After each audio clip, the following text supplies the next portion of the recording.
말씀은 신약성경 야고보서 1장의 말씀입니다. 야고보서 1장 5절부터 8절까지 말씀입니다. 신약성경 371페이지에 있습니다.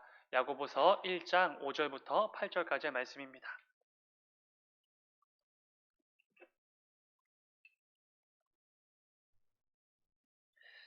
다 찾으신 줄 믿고 우리 한 절씩 교독하고 마지막 8절 함께 읽겠습니다. 제가 먼저 읽겠습니다. 너희 중에 누구든지 지혜가 부족하거든 모든 사람에게 후히 주시고 꾸짖지 아니하시는 하나님께 구하라. 그리하면 주시리라.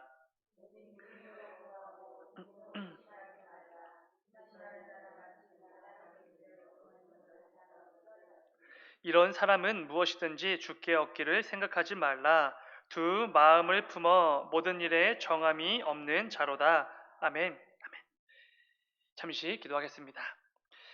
사랑해 주님, 아버지 감사합니다. 아버지 이 저녁에도 우리의 모든 형편과 또 우리의 마음을 주님께서 허락하여 주셔서 또 예배 자리에 나오게 하시니 주여 진정으로 감사를 드립니다. 아버지 오늘 하루를 또 마무리하는 이 시점 가운데 주의 말씀으로 또 찬송과 기도로 이 하루를 마무리할 수 있도록 아버지 인도하여 주셔서 또 특별히 오늘 예배를 통하여서 하나님께서 우리에게 원하시는 그 삶의 모습을 다시 한번 깨닫고 결단하며 나아가는 우리 모두가 될 수 있도록 주님 인도하여 주시옵소서. 주님 감사합니다. 거룩하신 예수님의 이름으로 기도드렸습니다. 아멘. 함께 읽은 말씀을 가지고 하나님께 구하라 이런 제목으로 함께 말씀을 나누도록 하겠습니다. 제가 지금은 이렇게 많이 좋아졌는데 제가 원래 굉장히 안 좋은 그 성격이 하나 있었습니다. 이 제 못된 습성 중에 하나인데 그게 뭐냐면은 이렇게 남의 부족한 부분을 지적하고 정죄하는 것을 이렇게 굉장히 습관처럼 했던 사람입니다. 물론 항상 이렇게 말이나 어떤 행동으로 이렇게 외적으로 보이게끔 지적하고 정죄하는 것은 늘 있었던 일은 아니지만 시선이나 아니면 속 마음으로 사람들의 부족한 부분을 좀 지적하고 이렇게 정죄했던 좀 그런 못된 습관들이 많이 있었습니다. 지금은 이게 많이 좋아지고 있는 과정에 있죠. 그러니까 이런 것들이 많았던 것 같습니다. 저런 사람이 어떻게 교회를 다니나, 저런 사람이 어떻게 직분자인가, 아니면 저런 사람이 어떻게 교역자인가, 아니면 이제 학교 다닐 때 저런 사람이 어떻게 신학교로 왔는가, 약간 이런 지적이나 정죄를 굉장히 이렇게 습관처럼 많이 했던 사람입니다. 근데 성경에는 이런 말씀이 있죠. 저 같은 사람에게 좀 깨달으라고 하셨던 말씀인 것 같은데, 이 남에게 있는 그 티끌은 그렇게 잘 찾아내면서 네 눈에 있는 들보는 왜 이렇게 보질 못하냐? 이런 말씀이 있지 않습니까? 저처럼 교만한 자들을 위한 말씀입니다. 굉장히 어리석은 모습이죠. 남들의 그 티끌, 이렇게 보이지도 않는 그 티끌은 그렇게 잘 찾아내고 잘 발견하고 잘 지적하지만 정작 나에게 있는 그 들보만한 어떤 문제, 그 부족함은 이렇게 전혀 깨닫지 못하는 것입니다. 굉장히 어리석은 모습이지요.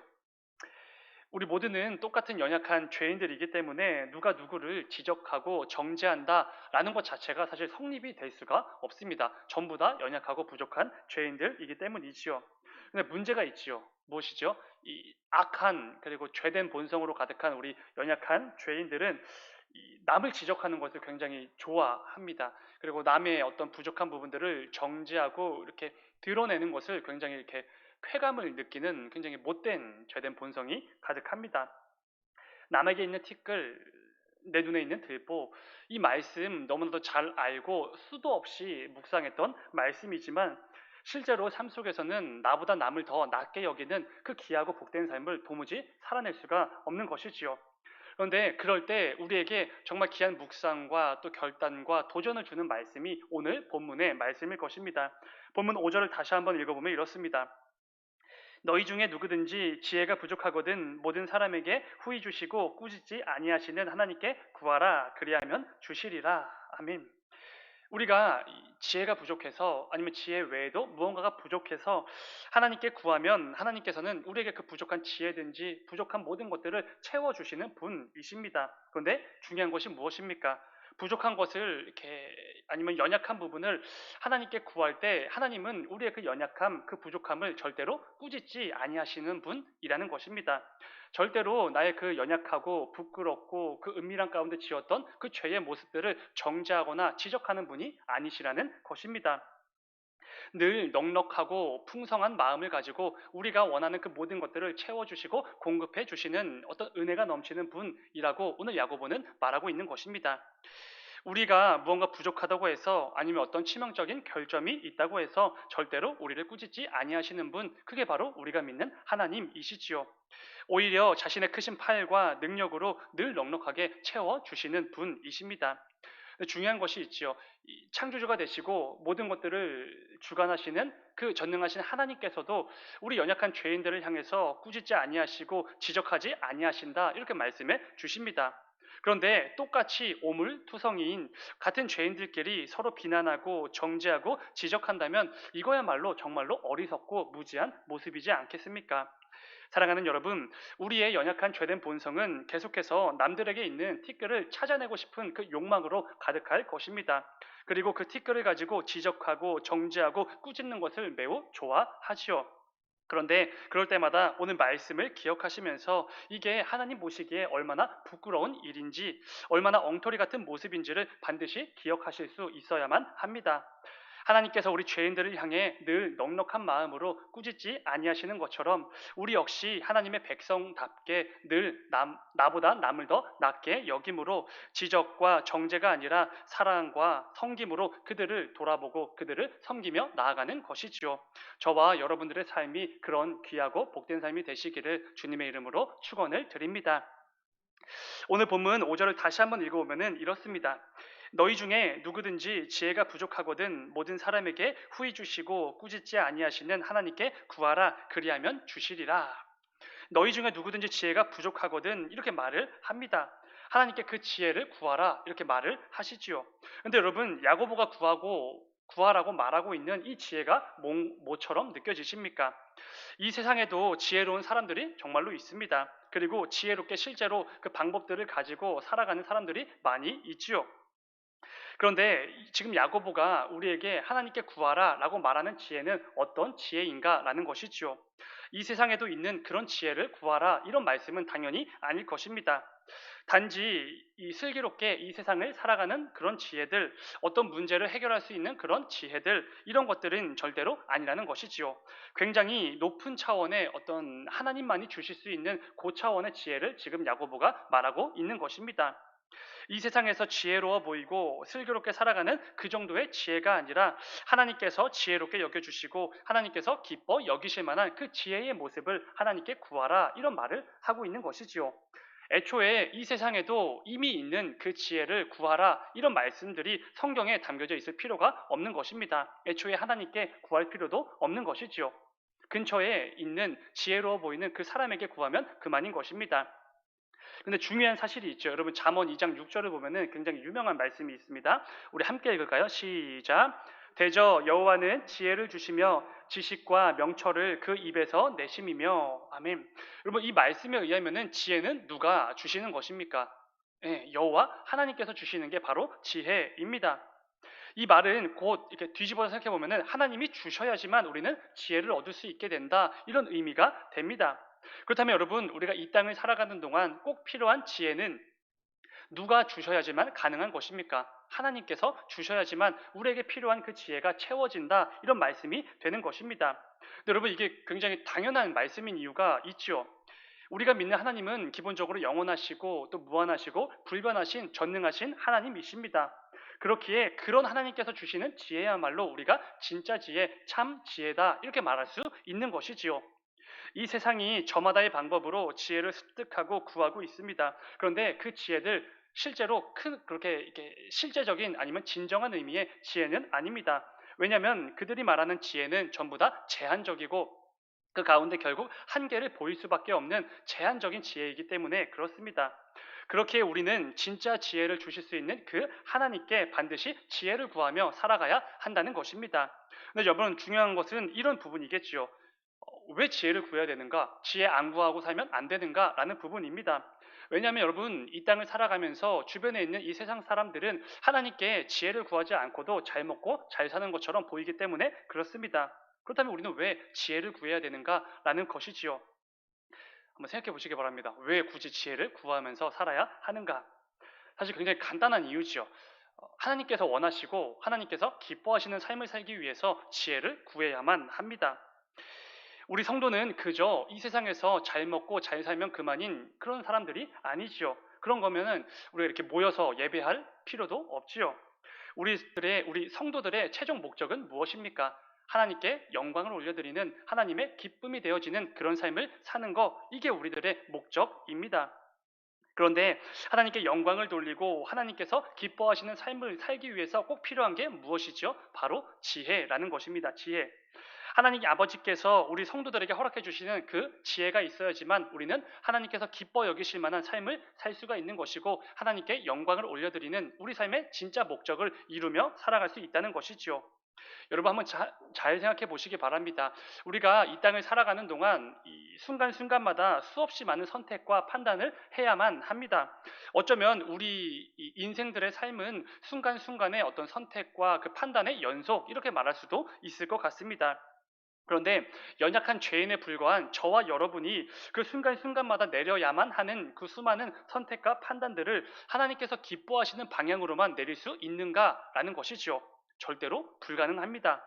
여러분, 우리 죄인들은 생각하는 것마다 악한 자들입니다. 계획하는 것마다 악한 자들이지요. 그래서 창세기 말씀을 보면 하나님께서 우리 이 세상을 보면서 한탄하실 정도로 정말 비참한 죄인들에 불과합니다. 그렇기 때문에 우리는 순간순간마다 하나님의 영광을 위한 그 귀하고 멋진 선택을 내릴 수가 없는 존재들이라는 것이지요. 그래서 오늘 말씀에서 야고보가 우리에게 주는 권면이 참으로 중요한 것입니다. 누구든지 지혜가 부족하거든 하나님께 구하라, 그리하면 주시리라. 그래서 이 말씀이 너무나 필요한 것이지요. 우리 성도는 어떤 어려움이나 문제가 발생하면 곧바로 기도의 자리로 나아가게 됩니다. 세상의 방법과 처세술, 인맥이 필요할 때도 있지만 무엇보다 하나님께 먼저 기도로 구하는 것이지요. 그런데 여러분, 세상 사람들이 그것을 이해할까요? 이해하지 못합니다. 이 혀를 찰지도 모르지요. 지금 그렇게 한가할 때가 아니라고, 이 한시라도 빨리 한 사람이라도 더 만나고 그 문제를 해결하기 위해 더 뛰어다녀야 할 때라고 이렇게 고개를 저을지도 모르겠습니다. 그런데 절대로 그렇지가 않습니다. 눈앞에 문제가 그렇게 크지 않아서, 아니면 아직은 여유 부릴 만해서 우리가 한가하게 기도나 드리는 게 절대로 아니라는 것입니다. 우리가 왜 기도의 자리로 나아가는 것입니까? 내가, 저와 여러분이 기도의 자리로 나아가기만 하면 그 가운데 모든 사람들에게 후히 주시고 꾸짖지 아니하시는 그 하나님께서 역사해 주시기 때문에 우리가 기도의 자리로 나아가는 것이지요. 그 하나님께서 내 눈앞의 문제를 헤쳐나갈 수 있는 지혜를 주시는 유일한 분이시기 때문에 우리가 기도의 자리로 나가는 것입니다. 이 세상의 방식이 아니라, 세상 사람들이 인정해주는 어떤 그 인맥과 그런 모습들이 아니라 하나님께서 기뻐 여기시는 방식과 모습으로 선택하고 판단을 내리면서 모든 문제를 헤쳐나가는 것, 이게 바로 하나님께서 우리에게 원하시는 삶이지요. 사랑하는 여러분, 우리의 삶이 이런 지혜로운 삶이 되기를 주님의 이름으로 축원을 드립니다. 우리가 살면서 수없이 선택하고 판단을 내려야만 하는데 그 가운데 내 능력과 지혜와 경험으로 얼마든지 가능할 것 같다고, 이번에는 될 것 같다고 여기는 그런 교만들을 전부 다 내려놓으시길 바랍니다. 그럴 때 모든 이들에게 후히 주시고 꾸짖지 아니하시는 그 하나님의 역사심을 우리는 한 번 더 맛볼 수 있게 되는 것이지요.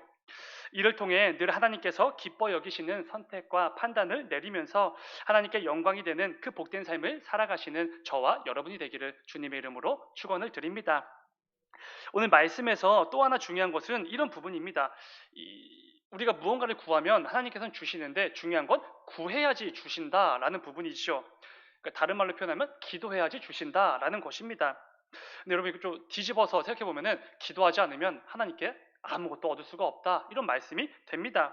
오늘 보면 5절을 또 한번 읽어보면 이렇습니다. 너희 중에 누구든지 지혜가 부족하거든 모든 사람에게 후히 주시고 꾸짖지 아니하신 하나님께 구하라, 그리하면 주시리라. 아멘. 지혜가 부족하면 모든 것을 넉넉히 주시는 하나님께 구하면 주십니다. 중요한 것은 우리가 구해야지만 주신다는 것이지요. 우리는 종종 이런 오해를 합니다. 어떤 이런 자기 연민에 빠지기도 합니다. 내 삶이 너무 불쌍하고 고단하면 하나님께서 알아서 그 필요를 좀 채워주시겠지, 나를 긍휼히 여겨주셔서 알아서 채워주시겠지, 이런 생각입니다. 물론 또 그런 은혜가, 또 그런 하나님의 인도하심이 있을 수는 있겠지만 오늘 말씀에 의하면 그런 경우는 절대로 없다는 것이지요. 우리의 필요와 부족함을 가지고 하나님께 나아가 기도로 부르짖고 아뢰야지만 우리에게 주신다. 이렇게 말씀해 주십니다. 여러분 이것을 증명해 주시고 이것을 우리에게 이렇게 정확하게 가르쳐 주신 분이 계십니다. 누구죠? 예수님이십니다. 예수님. 예수님은 성경에 등장하는 인물 중에서 가장 자주, 가장 많이, 가장 깊게 기도하셨던 인물 중에 한 분이시겠지요. 어떤 일이 있으실 때마다 아니면 어떤 일을 마치고서 늘 산으로 혼자 올라가셔서 기도를 드리셨습니다. 그리고 그 중요하고 위대했던 십자가 사건을 앞두고도 하나님 아버지께 혼자 나아가 기도를 드리셨지요. 그런데 여러분, 굉장히 놀랍지 않습니까? 하나님이신 성자 예수님께서 왜 기도를 드리셨는가라는 부분입니다. 삼위일체의 그 신비한 연합을 이루시기 때문에 이미 이 하나님 아버지께서 이 성자 예수님의 그 마음, 그 고통, 그 어려움, 그 부담들 다 알고 계실 텐데 왜 굳이 예수님께서 또 한 번 기도를 드리셨는가라는 것이지요. 이 부분을 여러 가지로 묵상할 수 있겠지만 저는 이게 가장 큰 핵심이 되는 이유라고 묵상을 했습니다. 우리에게 기도가 무엇인지를 가르쳐 주시기 위해서 기도하신 것이지요. 우리 성도에게 기도가 어떤 의미인지, 얼마나 중요한지, 왜 드려야 하는지를 분명히 가르쳐 주시기 위해 기도를 통해 기도를 가르쳐 주고 계신다라는 것입니다. 예수님께서도 어떤 일이 있으실 때마다 기도를 하셨지요. 특히 십자가 사건을 앞두고 기도하셨습니다. 그렇다면 여러분 당연히 우리들도 삶 속에서 수시로 가능할 때마다 기도의 자리로 나아가서 기도하는 것 너무나 당연합니다. 너무나 자연스러운 모습인 것이지요. 이 평소보다 좀 여유로우면 기도의 자리로 나아가고 평소보다 좀 형편이 나아지면 기도의 자리로 더 많이 나아가고 이런 게 절대로 아니라는 것입니다. 오히려 이게 더 부자연스러운 것이지요. 기회만 되면 시간만 조금이라도 나면 기도의 자리로 나아가는 거 이게 우리에게는 자연스러운 모습이라는 것입니다. 예수님께서는 이렇게도 말씀해 주신 적이 있습니다. 마가복음 9장 29절을 보면은 이렇게 말씀해 주십니다. 이르시되 기도 외에 다른 곳으로는 이런 종류가 나갈 수 없느니라 하시니라. 아멘. 그냥 읽기만 해도 기도가 얼마나 중요한지 이렇게 잘 알 수 있는 말씀입니다. 여러분 이 말씀 다들 아실 것입니다. 그 예수님의 제자들이 귀신을 내쫓으려고 이렇게 아무리 애를 썼는데 결국 내쫓지 못합니다. 이렇게 쩔쩔매고 있을 때 예수님께서 오셔서 그 귀신을 한 번에 내쫓으시지요. 그때 제자들이 묻지요. 아니 예수님 왜 우리는 이 똑같은 이름으로 이렇게 귀신을 내쫓으려고 했는데 왜 우리는 못 내쫓았습니까? 이렇게 묻자 예수님께서 방금 읽었던 그 말씀으로 대답해 주신 것이지요. 기도 외에는 그 어떤 것으로도 이런 일들을 이런 능력들을 행할 수가 없다. 이렇게 말씀해 주셨습니다. 이 말씀에 의하면은 우리가 성도로서 이 땅을 살아가는 동안 이 기도라는 거, 기도하는 거, 기도의 자리로 나아가는 거 이게 얼마나 중요한지를 분명히 알 수가 있습니다. 그런데 여러분 안타까운 것이 무엇이죠? 요즘 사회를 이제 바쁘다 바빠 현대 사회 이렇게 말을 하는데 정말로 바쁘고 정말로 분주한 시대입니다. 어떤 핑계나 어떤 게으름이 아니라 정말로 바쁘고 분주한 시대이지요. 근데 안타까운 것은 우리는 종종 바쁘고 분주하다는 이유 때문에 기도를 이렇게 뒤로 미룰 때가 있다는 것입니다. 눈앞의 상황이 너무 어렵고 아니면 마음이 급하다 보니까 이 기도를 뒤로 미루는 것이지요. 그러나 여러분 조급하다고 해서 기도하지 않고 다른 방법들을 열심히 구한다고 해서 눈앞에 안 좋았던 상황들 아니면 그 분주함들이 더 좋아지고 해결이 되는 것입니까? 대부분의 경우는 그렇지 않습니다. 오히려 급하게 해결하려다 그 분주함 속에 뛰어들다가 더 악화되는 경우가 많이 있지요. 그러나 어떤 상황에서도 늘 기도의 자리에 먼저 나아가서 기도를 하나님께 구하며 나아갈 때 그 가운데 우리는 또 한 번 하나님의 역사하심을 넘치도록 경험하게 되는 것입니다. 이 말씀을 준비하면서 요즘에 이제 설교를 많이 제가 강단에 쓰고 있지 않습니까? 근데 특히 이 설교 준비할 때 이런 경험들을 정말 많이 합니다. 여러분 이 여러 상황들이 겹쳐서 이렇게 겹치고 겹치다 보면은 이 한 주 동안 준비해야 될 사역도 많고 설교도 이렇게 많을 때가 있습니다. 그럴 때 굉장히 마음이 조급해지지요. 왜냐하면 해야 될 것들은 많은데 그렇다고 또 대충 하고 싶지는 않고 이렇게 잘 감당하고 싶어서 뭔가 조급하고 이렇게 서두르게 됩니다. 늘 분주한 마음이 있지요. 근데 여러분 문제가 뭐냐면은 이 마음이 조금만 조급해지고 시간이 부족하다고 느껴지면 자꾸만 이 기도의 시간을 이렇게 뒤로 미루게 됩니다. 여러분 예배를 마친 후 기도를 조금 짧게 한 다음에 곧바로 사무실로 올라가서 일을 보면은 최소한 30분 정도는 더 이렇게 업무를 볼 수가 있습니다. 그런데 여러분 그렇게 이렇게 기도 시간 20분, 30분 줄여서 제가 이 일을 하러 가거나 설교 준비를 하러 가면은 수월하게 잘 될까요? 제 경험상 더 수월하지 않았던 것 같습니다. 근데 여러분 반대로 이 시간은 물리적인 시간은 더 부족합니다. 근데 이 준비해야 될 설교가 이렇게 넘쳐납니다. 근데 이 조급한 마음을 다잡고 그래도 이 기도의 자리에서 이걸 가지고 먼저 좀 씨름을 하고 나서 그 자리로 나아가면은 이 물리적인 시간은 정말로 부족하지만 오히려 설교 준비 아니면 업무를 처리할 때 정말로 더 수월하게 되는 경우가 많이 있습니다. 기도의 자리에서 설교 준비를 두고 또 업무들을 들고 하나님께 부르짖을 때 평소보다 더욱더 민감하고 충만한 어떤 성령의 영감을 허락해 주시는 것이지요. 또 그 가운데 제가 평소에는 누리지 못했던 이 더 능력과 지혜를 더 허락해 주시는 경험도 분명히 있는 것입니다. 근데 여러분 중요한 것은 이것이 바로 기도의 자리에 늘 먼저 나와서 모든 상황들을 제쳐두고 기도로 나아가는 우리 성도들만이 누릴 수 있는 진짜 복된 삶이지 않겠습니까? 아무나 경험할 수 있는 게 아닙니다. 세상은 절대로 줄 수 없는 진짜 복된 삶이지요. 세상이 보기엔 미련하고 부질없는 것으로 여겨질 것입니다. 기도의 자리에 나오는 것 자체가 왜 이렇게 나태한지 아니면 왜 이렇게 여유를 부린다고 고개를 저을지도 모릅니다. 그러나 기도의 자리에 나오는 우리 성도들에게만 허락되는 하나님의 인도하심과 하나님의 그 넘치는 복이 분명히 있다는 것이지요. 사랑하는 여러분, 오늘 말씀을 기억하시면서 늘 하나님께 기도로 구하는 우리가 되기를 원합니다. 이를 통해 더욱더 하나님의 인도하심을 경험하며 이 땅을 살아가는 동안 모든 분주한 그 상황들을 제쳐두고 먼저 하나님께 나아가는 저와 여러분들이 되시기를 주님의 이름으로 축원을 드립니다.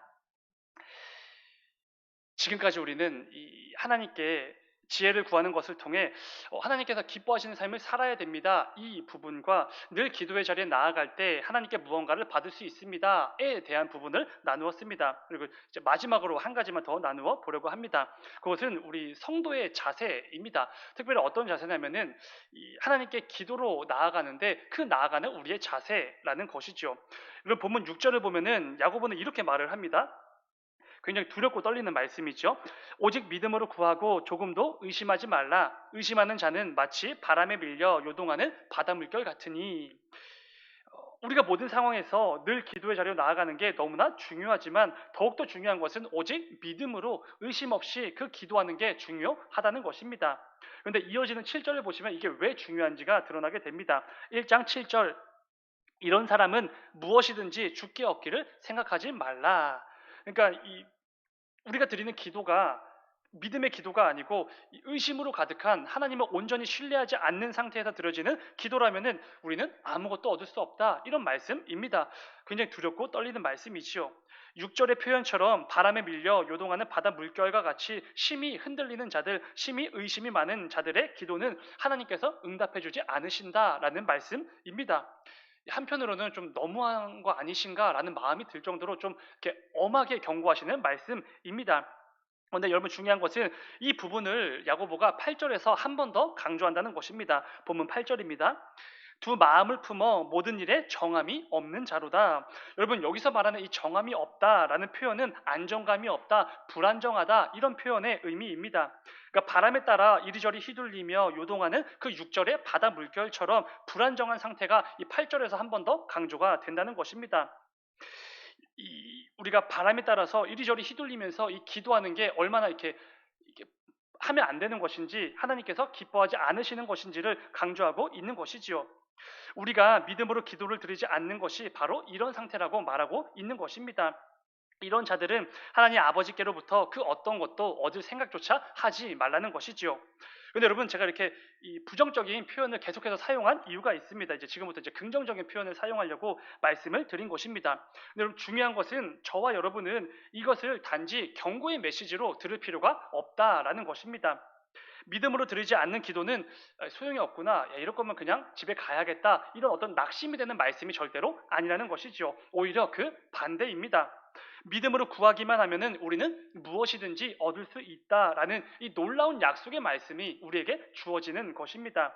예수님께서 이렇게 말씀하신 적이 있죠. 마태복음 21장 22절의 말씀입니다.